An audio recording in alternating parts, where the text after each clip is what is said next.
When it comes to EVs, most of our attention goes to Chinese brands and of course Tesla. Any topic about EVs will almost certainly be dominated by these brands.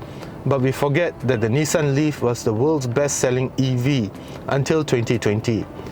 Now, in its second generation, the updated Leaf was introduced to Malaysians last year. But despite that, it is rare to see one on the roads these days. Perhaps it is because at 168,888 ringgit, it is quite precariously priced. The BYD Atto 3, which is better spec'd and simply better than the Leaf, is priced from just 150,000 ringgit. Then, for just 10,000 ringgit more than the price of the Leaf, you can get the BYD Seal, which is again a fantastic EV as compared to the Leaf. The Leaf has a 300-volt battery that can be charged using a 3.6 kilowatt port, which means you don't really need to install a wall box to charge it, but you will have to wait 12 hours for it to reach 100%. It can, however, take up to 50 kilowatts of DC charge, and it will take an hour to fully recharge it using a DC charger. Power is rated at 150 PS and 320 Newton meters of torque, driving the front wheels. And if you keep your right foot in check, it will give you a range of up to 230 kilometers, which is the range we got when we first picked up the car at 98% battery charge. When you compare it with the other EVs at similar price range, the Leaf simply does not make sense. It does not have the basics of the price point, such as electric seats, for the driver at the very least, and neither does it have auto hold. The interior looks dated, but it does have fantastic seats, probably the best seats in the segment. But despite all of that, the Leaf and Edaran Tanjung Motors have fixed a very big problem with EVs. You see, the EV industry is still in its infancy. There's not a lot of data available that will tell you the actual life expectancy of a battery and what happens after the 8-year warranty that most manufacturers give on their battery. This has driven some people away from buying an EV. That, my friends, solves a very big issue when it comes to buying an EV. Because there's still a lot of people that are quite apprehensive about what's going to happen after the warranty on the battery expires. A lot of people have been driven away by the sheer cost of the batteries. You can blame social media for that, but that doesn't take away the fact that battery replacement or repairs can be very expensive. The way EVs have been priced, it seems more like a rich man's toy than anything. Not a lot of, you can't expect, Myvi owners, people that buy Myvis, people that buy Honda Cities, Toyota Vioses, to actually go out there and buy an EV because the way they've been priced. But besides that, rich men will probably just buy it and just get rid of it after about 4 to 5 years, which is what some of my friends are saying. They buy Teslas, they say, I'm just going to keep this car for 4 to 5 years just to see how it is, and then I'll get rid of it. And that's where I think Edaran Tanjung Motor and as well, of course, Nissan Malaysia have really nailed it, because when you subscribe to this car, which is basically another fancy word for leasing. We don't really have leasing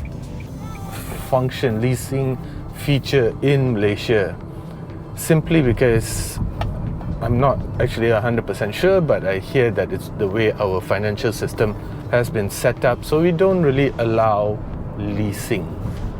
But subscription, I'm not sure how Tanjung managed to do it. But anyway, you subscribe to the car for about 1,800 ringgit for a 3-year contract. You don't have to deal with depreciation. You don't have to worry about what's going to happen to the car or the battery after 8 years. And it's a Nissan Leaf. You're not really going to be modifying it or something along those lines.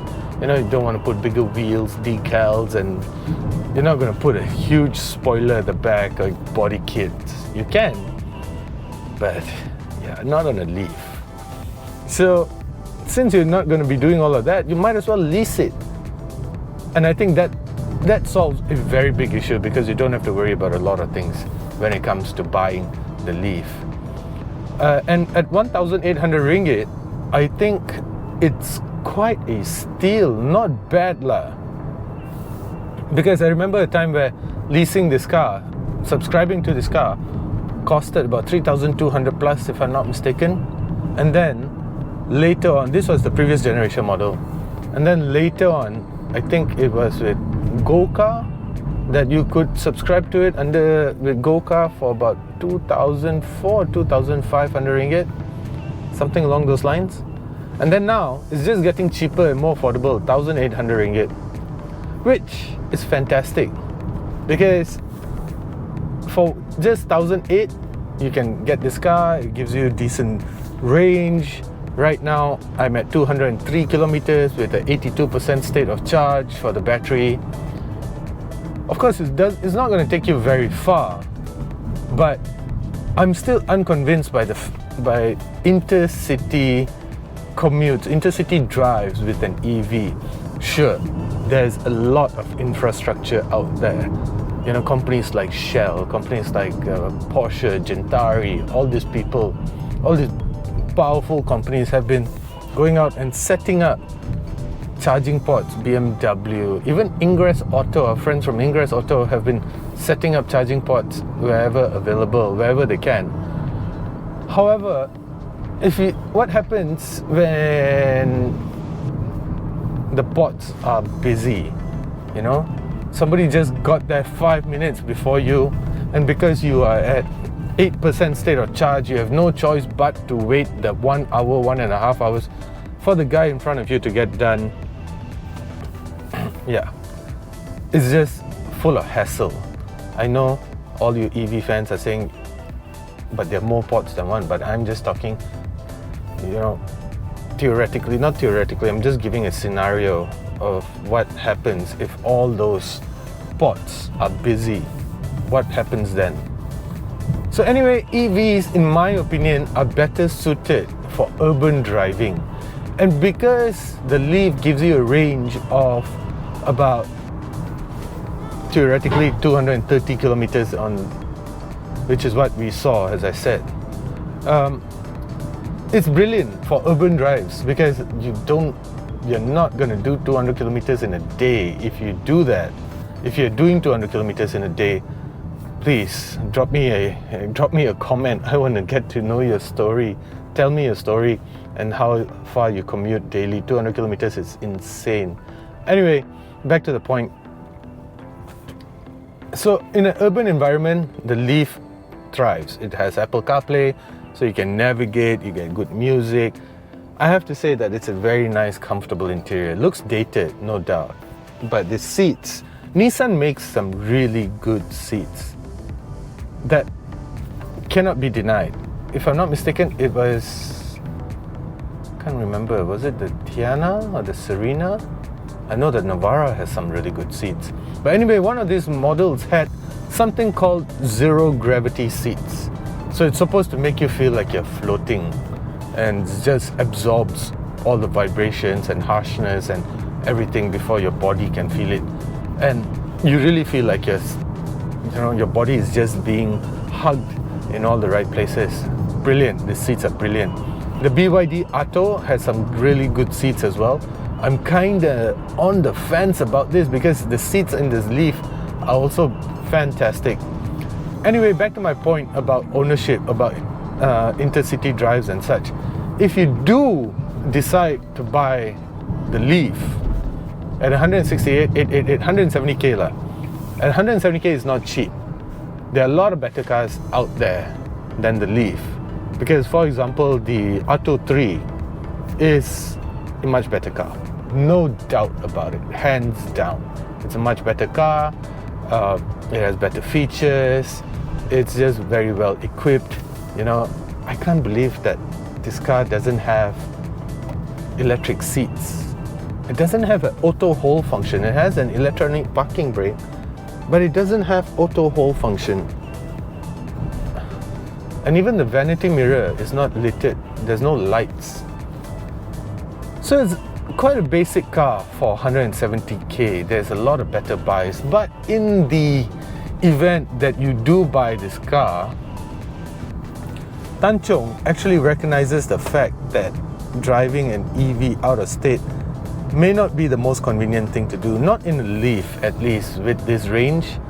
Definitely not in a Leaf.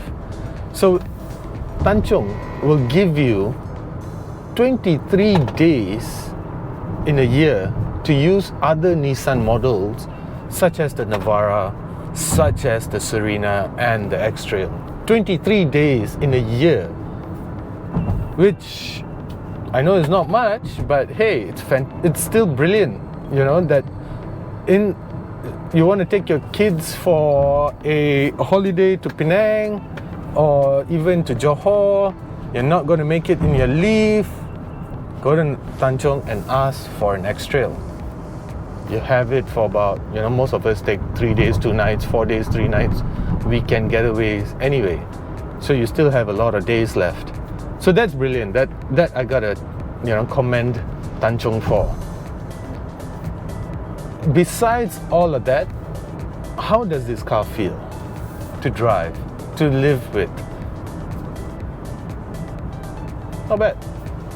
Because the suspension is nice and soft. NVH levels are really good. I'm doing about 90 kilometers per hour right now and I'm not raising my voice. I hardly hear anything. There's a Myvi or this car that's doing obviously faster. I don't hear anything. Obviously don't feel anything. Vibration is almost non-existent in this thing. It's just, it has all these lane departure warnings and it's just vibrations. It's not audible, which is the way it should be. Like all these audible warnings and very irritating. So anyway, it's brilliant in that sense. 100 kilometers per hour right now. No complaints. And charging, you can charge this on a regular 3-pin socket at home. I know there's some concern out there in the market about overheating your plugs and not using 3-pin sockets and such, but that's a different story altogether. What I'm trying to say is that you can charge this car with a 3-pin plug if you want to. It'll take about 12 hours. Of course, if you have access to a 50 kilowatt DC charger, it'll do it in about an hour or such. So anyway, yeah, you can live with this car on a day-to-day basis. You don't really need to spend thousands on a wall box and such. A regular 3-pin plug will do. So that just works in its favor. It's a very livable car on a day-to-day basis. Sending your kids to the school, going to work, coming back, picking them up from school, running around your daily errands, tuitions, meetings and all of that. The Nissan Leaf does that brilliantly. Loyalty programs are great, but don't you just hate it when you lose the card or you forget to bring it and then you end up losing out on all those points? Well, BH Petrol has an ingenious solution to it. Rather than coming up with a card, they have launched the BH Petrol e-card application and it's available in both Android as well as for iPhones. What this does is you basically pour as you normally would, pick up the receipt and simply scan it. You get 1 point for every liter that you spend. And it has a lot of exciting products that you can actually trade your points in for. Right now, with BH Petrol's e-card loyalty program, I don't have to worry about losing my card or even losing out on my loyalty points, making BH Petrol's e-card loyalty program the right choice.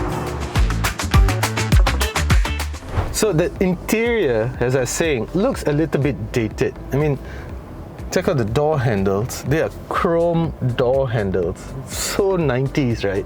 But despite all of that, it's just a decent place to be in. It's a nice, comfortable place to be in. It just doesn't try very hard to impress you. The gear knob is very cutesy. You have to pull it or just swipe it to the right and either go up and down to select which gear you want to be in, and P, you just press the P button down. I still can't get over the fact that it has manual seats, in a 170,000 ringgit car. and it doesn't have auto hold function. It does, however, have Apple CarPlay, which you access through this 8-inch screen over here, and basically everything else. The meter panel is part analog, part digital. Basically everything else is just, yeah, it's just there to serve a purpose. It doesn't try very hard to impress you. The seats, as I was saying, are some of the best seats in the market, and they're just so comfortable. The rear is spacious as well, not too bad. In fact, the way everything has been set up makes it great.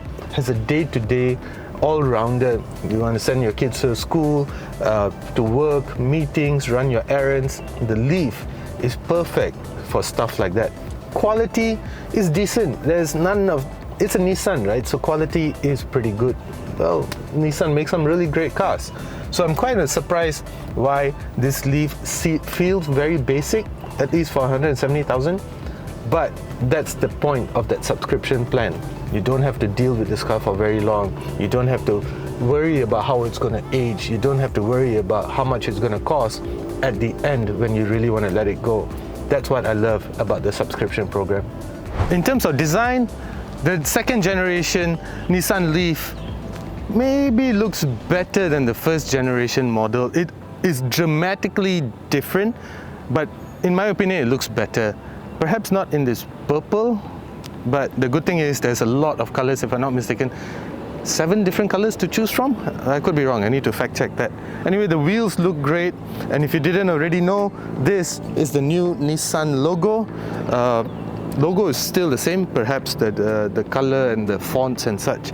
Anyway, so what's underneath here, you ask? Well, first things first, I really like the fact that the Nissan's charging ports are located at the front. So this your DC charging, that's your AC charging ports. Makes it easy to just, you know, go front, head in and charge. It's just quite convenient. And then what's underneath the bonnet, you ask? Well, Nissan didn't try very hard to actually hide this. But this is the electric motor. As I've said, 150 PS, 320 Newton meters of torque, 0 to 100 about 7+ seconds. And anyway, it looks very much like an internal combustion engine, the way it's placed and such, but this is an electric motor. Suggest not to touch anything. Anyway, let's check out the boot. So no electric tailgate, powered tailgate, nothing, and it's actually quite deep in here, so getting things, especially heavier items, might be a bit of a pain. But do you get a spare wheel? Let's see. No spare wheel, but a tire repair kit would be great. Do you get a tire repair kit? No, but you do get a jack though. There's a jack in there, but there's no tire repair kit or spare tire. Perhaps they're run flats. Anyway, no electric tailgate, so a bit of a bummer. Now you know what I mean by the Leaf for 170 grand. It's actually quite basic. And that brings me to my point, guys, and towards the end of this video. I've tried really hard to actually like the Nissan Leaf, but the odds are stacked against it. Or are they? Because I'm a fan of Nissan's subscription program for 1,800 ringgit for 3 years, and then after that you just return it or perhaps get the latest model. I think that makes a lot of sense. You don't have to deal with depreciation. You don't have to deal with, you know, what happens to the batteries after 8 years. You don't have to deal with a lot of that, and that takes a big chunk of stress out of your life, because after 3 years, just return it, take a new one. So in my opinion, subscribing to the Nissan Leaf makes a lot of sense and makes up for some of its shortfalls, as the ones that I was saying earlier, such as it doesn't come with electric seats, no power tailgate, none of that. But at 1,800 ringgit, who cares, man? After the 3 years, it's not going to be yours anyway. Enjoy the drive. For me, the Nissan Leaf with the subscription program makes a lot of sense. As usual, do consider subscribing. Thank you for watching.